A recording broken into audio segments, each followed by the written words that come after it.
What's going on, everybody? Welcome into another episode of Profit Picks. If you are new, we always start this show by being transparent. We didn't have a show yesterday. I didn't bet anything yesterday. I kind of been staying up. I should have did it the opposite way. I bet the early French Open rounds, and I didn't bet the late ones. I should have flipped that because I did think Sabalenka would win today. So I'm mad that I didn't bet that. But nothing for me yesterday, Vino. It's good to be back with you. Did you get involved with anything yesterday? How you doing today? I'm good, Skee. I didn't get involved with anything yesterday. There wasn't anything to get involved with. On a personal level, I woke up this morning in the need of action, so I played Sabalenka and Swiatek over 22 and a half games, and that Nice. was money. So, that was just me. But we do have a lot of action here now, right? We have WNBA, NBA. For myself, there's two football leagues, semifinals happening this weekend and one in the kickoff for CFL tonight. So we're back in action today, Skee. Some ways to make some money out there. Appreciate you guys tapping in. Mark A says Skee and Rob, the dynamic duo. And you guys know we always love our chat on here. Chat definitely helps makes the show. All right, let's get to it, Vino. 3 games, one in the NBA, 2 in the WNBA.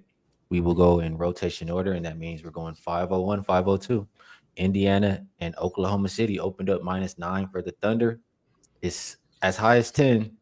I mean, one shot line just moved right now. I guess 2 shots. I see a 10 on my odd screen. Total open 229.5. I feel like I've seen it go up, go down. Currently, it's sitting at 230. I'll say the Thunder have had a week off here, Vino, and Indiana is rested too. They've had, I think, about 4 days, 4 days, something like that. Both of these teams do have a pretty deep roster. I'm curious, are you thinking this is more of a total or side kind of game? And also, both of these teams kind of like to play the same way. Do you think we'll see that in the first game? I think we will. If I just go back and look at comparative series that these two have played in the playoffs for OKC, it was probably Memphis style-wise the closest to Indiana, even though Memphis played without Ja Morant for a game and a half and really doesn't have the same depth and talent that Indiana does, but Memphis likes to go up and down. OKC was willing to do so. For Indiana, the comparative series is Cleveland. They were extremely banged up in that series, but Cleveland still ran at every opportunity. They were one of the fastest-paced teams in the league this season, chose to do so with Indiana in that series. I think in those games, 4 of the 5 wound up getting 230 or more in the Indiana-Cleveland series, with Cleveland being somewhat banged up. So those are kind of like the comp series style-wise that we're going to see here. I think that if I could go to futures first, rather than just game, looking at that future board, I saw these numbers. Pacers plus 2.5 games, meaning they have to lose the series 4-2 or do better than that, plus 120. Series over 5.5 games, can it get to 6, plus 120? Then I saw OKC to win the series 4-2, which is still 6 games, plus 450. I feel like Indiana can probably grab a couple here, just based on the way they play, based on their depth. So I think that future board wise, that would be my top recommendation, would be to play this thing, kind of go for exact score, OKC to win at 4-2 and take your shot at plus 450. Game tonight, it's always the same thing when we start these game ones, right, Skee? It's rest or rust. Which way are we going to back? Are they going to come out and miss shots? Are they going to come out and make shots? Very hard to tell prior to the game. Always easy to answer after the game. But I think it's an offensive up and down game. Honestly, I don't think either side fears running with the other. Indiana always looking to establish their will, impose their will on the opponent. And Oklahoma City, of course, making their living off defense. One thing to note here is that Indiana doesn't turn the ball over as much as some of these other opponents that OKC had. Memphis is a turnover festival. Minnesota turns it over a bit. Denver turned it over a bit.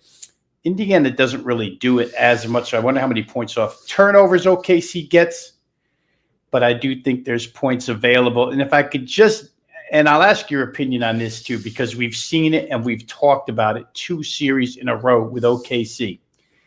They chose to handle the big in the Denver series, Nikola Jokic, with Alex Caruso and a bunch of smaller wings just making his life uncomfortable, triple teams, whatever. We saw them do it to Julius Randle. Question here is, do they choose to do it against Pascal Siakam, who's probably the best offensive big on the Indiana side, although they have multiple guys who can score? I'm not so sure. I think the depth situation for Indiana here is entirely different than what OKC has faced so far. So for me, game one, I think it's a total play, Skee. I wouldn't argue anybody off a team total, really either way, because I just think adjustments come later. I think they'll do what they do here and then adjust to what they see from the opposite side in game one. Stuff here from Rob, and somebody said earlier that dynamic duo. Sometimes I say very little, and then Rob he likes to say a little bit more. And I think today is one of those days. I bet this game on Monday. I love the game. I don't feel like talking about it anymore. I've talked about it a couple times. I put my play out. I don't feel like talking about it anymore. I love it. If you guys want to go check it out, it's on my page at Wager Talk. And we'll talk some WNBA. But before we do that, how about this, Vino? KC, she changed her name up, but that's still KC right there. She had to come back and make sure we read it. She said, "We taking her with her. We laying today."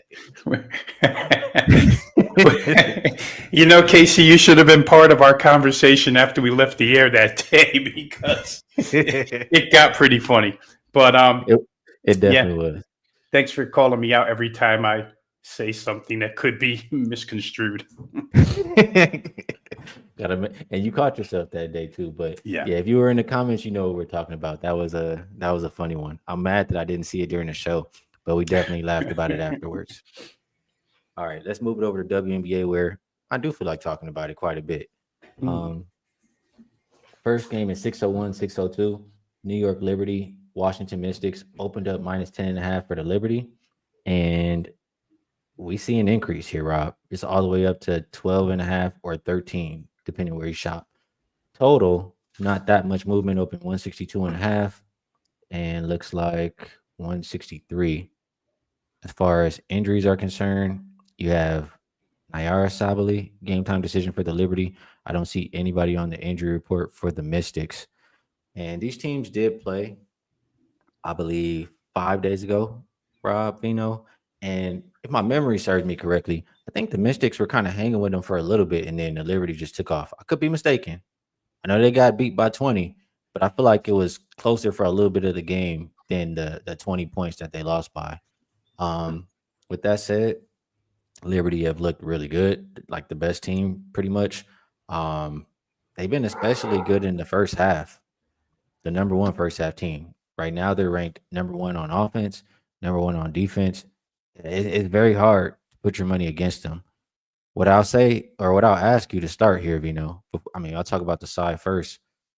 Like, do you feel, I talked a little bit about it didn't work out in that last one, but I talk about, you pay a little bit of a premium when some of these teams are undefeated, and Liberty just beating this team.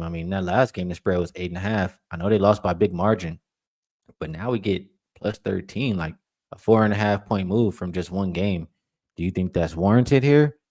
Do you think the Mystics can fight back? How are you feeling about that? You're muted. You're muted. Sorry about that. I heard the dog barking and figured I'd mute. I got feelings both ways on that. Initial feeling for Washington is I think they can fight back. Certainly have the talent on that roster.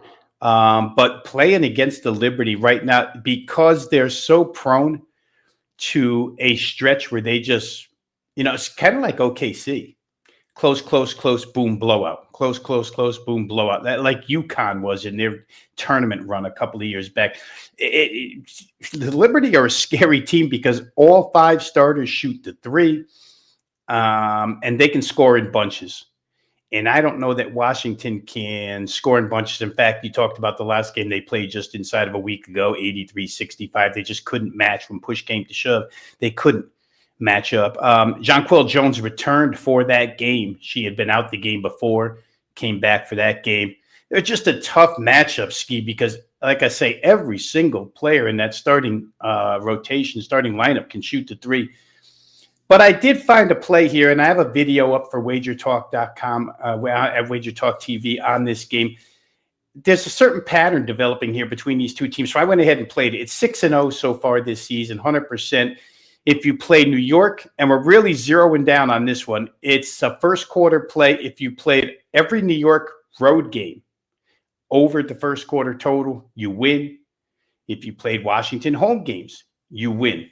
New York's played 3 times on the road. They scored 28, 30, and 27. So it tells us they're a fast starter. They get out of the blocks quick on the road.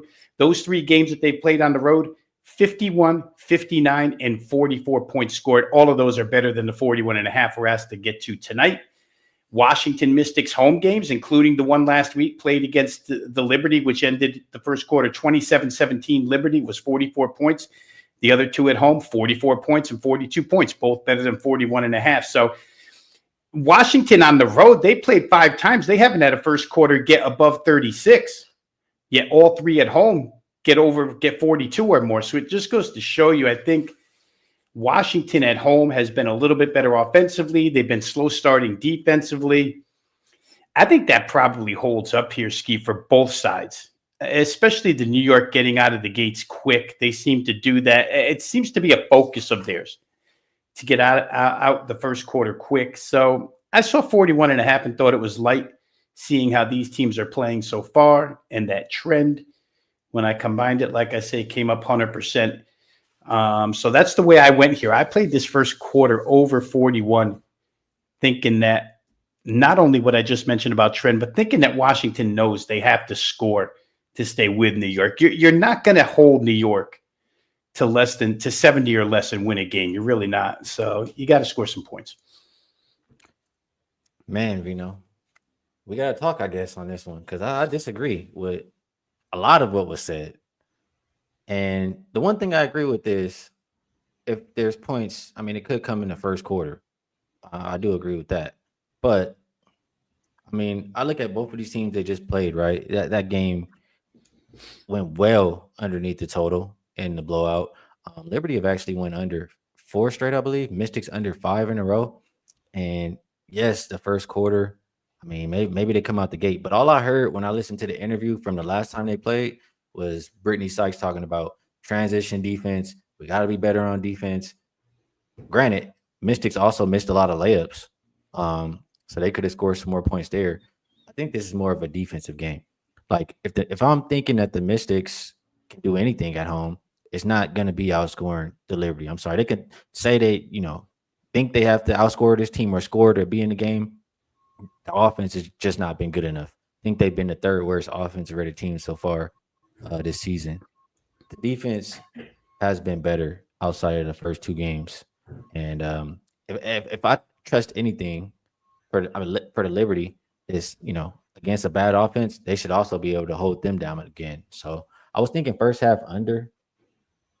Hearing you like first quarter under gives me a little hesitation. But the more I think about it, the spread is high. The game could go either way. If the Liberty are winning, if it's a blowout, you could see them take their main players out. The game could die out at the end. So that was my thought process.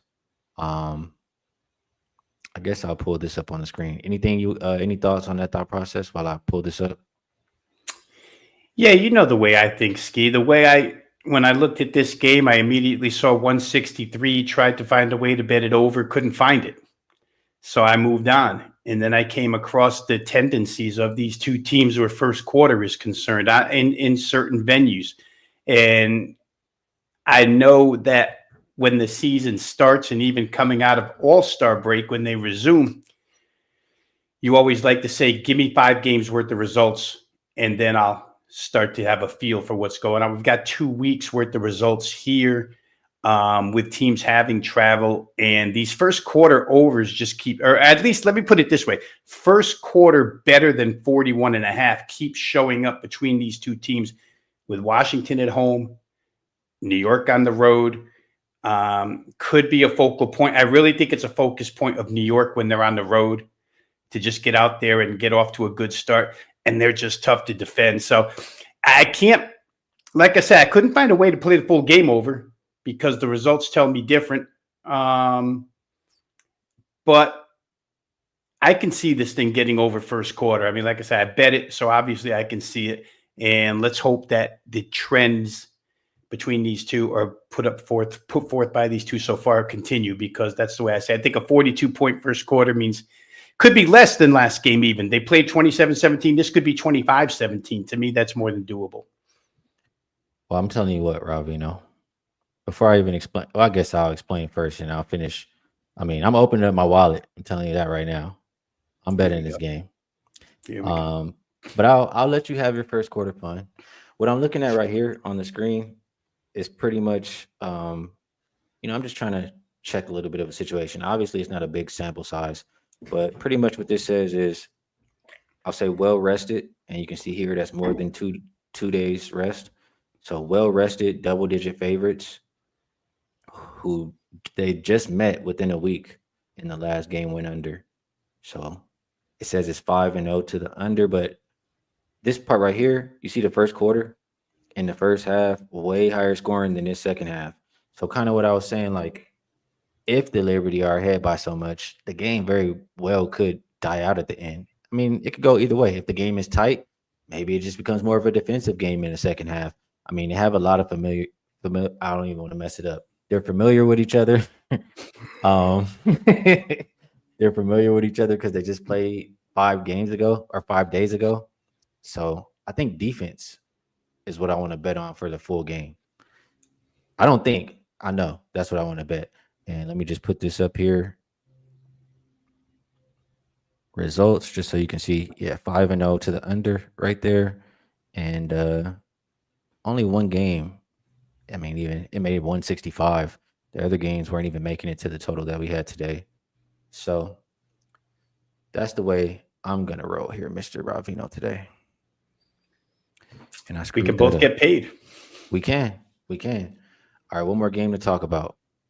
Valkyries and Mercury. This one opened up 7.5-point favorites for the Mercury. They're now 6-point favorite. Total hasn't really moved, 157. Let's get back to injury report. So for the Valkyries, Tiffany Hayes looks like she's game time decision. Maria C is doubtful. Oh boy, wait. For Phoenix, no Alyssa Thomas, no McConnell, no Natasha Mack, no Kalia Copper. Sammy Whitcomb is probable. She's a shooter for them at least. So, I mean, Phoenix missing quite a bit. I got to say this, before we even cap this game. I mean, the coach for the Mercury really pissed me off last game. I mean, what are you even doing out there? For one, he played Satu 22 minutes. I mean, okay, if you feel like she's not having a great game, I get it, but are you trying to win or not? Then he goes in the interview and he talks about how they had to sign so many players and nobody knows the system and it's hard to play well when nobody knows the system. Well, why are you playing them all the minutes? Why aren't you playing your star all the minutes if, you need players to be on the same accord? So he really just irritated me with that. And that makes me think that Phoenix is not a bet on. It makes me think that the market is going the right way, pushing this down from 7.5 to 6. Any thoughts on that first before we talk about a total? I thought that from the opening of the season, Skee, and it didn't turn out that way because Phoenix did better than I expected. So then I had to backtrack, and now the coach 7 games in is saying what I thought all along. And I'll also say that Golden State's in the same position. A bunch of new people learning a brand new franchise, learning a new system. So they're both in the same boat. But Phoenix certainly, to me, outperformed expectations. And no Alyssa Thomas last game. They get this, no Alyssa Thomas, no bueno to Phoenix for me. I'm just not there. I said it last game. I don't think Sabally, as good as she is, I don't think she can do it by herself. There's not a lot of help on that team, and they've been weird. You tell me. It seemed like in the beginning, and the coach said this, we'd rather be more methodical. Then all of a sudden, a couple of games they're running and scoring big points. Then they don't seem to know what they're doing at this point in time. So hard to handicap. Yeah, they don't even know what they want to do. How are we supposed to know? But no, I do feel a little bit stronger about the total. I mean, well, I do like the side. I just didn't bet it, and I didn't come in with the plan to bet the side. But the more I think about it, like it makes sense why the line is moving where it's moving. For the total, though, I can't help but think, and this is where I need you because I know you love to bet an over. Valkyries have gone under every single game so far this season. But 157, I mean, how low are we going to go? I think their last few games, I'm going to double check here, but I want to say their last 3 or 4 have cleared this number. 1, 2, 3. Their last 3 have cleared this. I think we're just getting a little bit too low. And then Phoenix coming off of the game where they shot 33 pointers. I think they only made 17%, Rob Veno. So, I mean, at home, they got to shoot. They got to shoot better than 17% from 3. Same time, Valkyries are off of a game where they only shot 26% from 3. Yeah, you know how we like to think we'll see a little bit better shooting the next time out. I just feel like this total is a little bit too low, Vino. Do you agree? I do agree, and I'm just looking at some numbers while we're talking here, Skee. 2 of the last 4 played by Phoenix have been against Minnesota. So you can almost justify low offensive output against Minnesota. We know they're a good defensive team. The other 2 against Chicago, they got to 94. Against the Sparks, they got to 85. Both of those went well over this total, 157.5. We know what the trouble with the Valkyries is. We talked about it early on. I mean, it's not that they don't get shots up. They'll make them.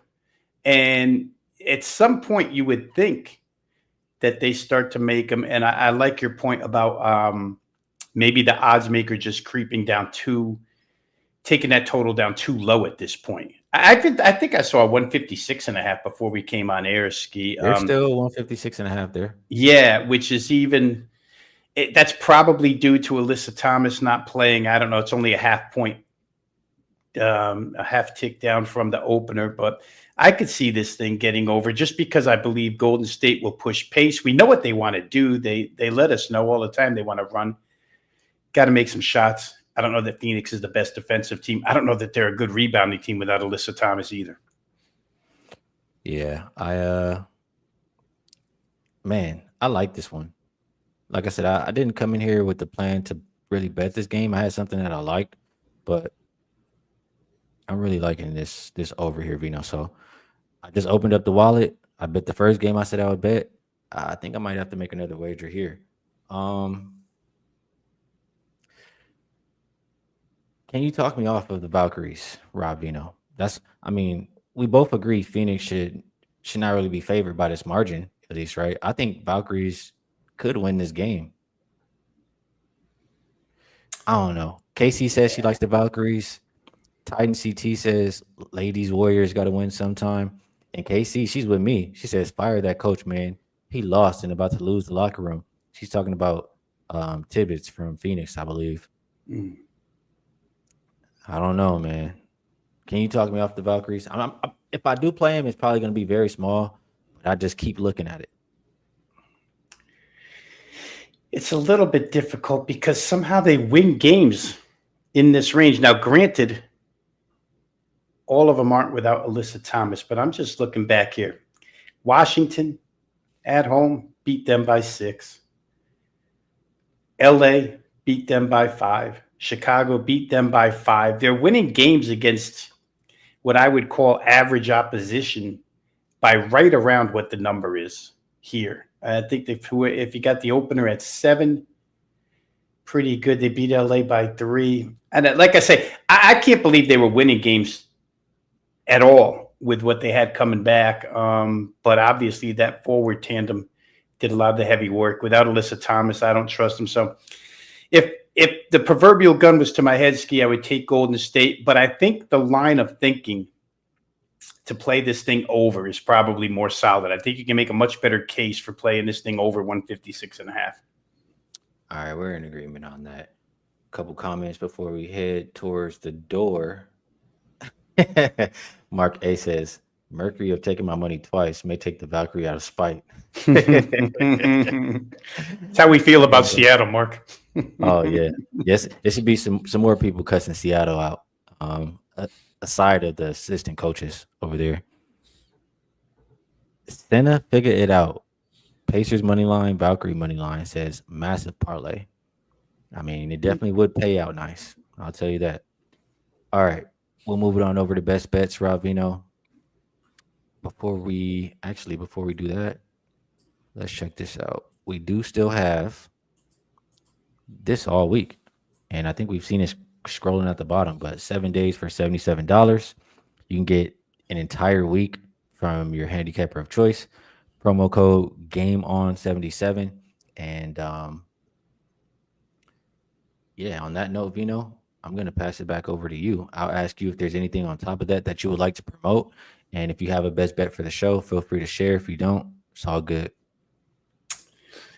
I'll just say very quickly, I said it earlier, a couple of spring football leagues, summer football leagues out there in play right now. I will be in action. So if you're a fan of football during the offseason, non-NFL football, UFL playoffs, and Canadian Football League opener, go ahead and visit my page, wt.buzz/RV. I got to commend you on the production and graphics here, Skee. It's going smooth today, man.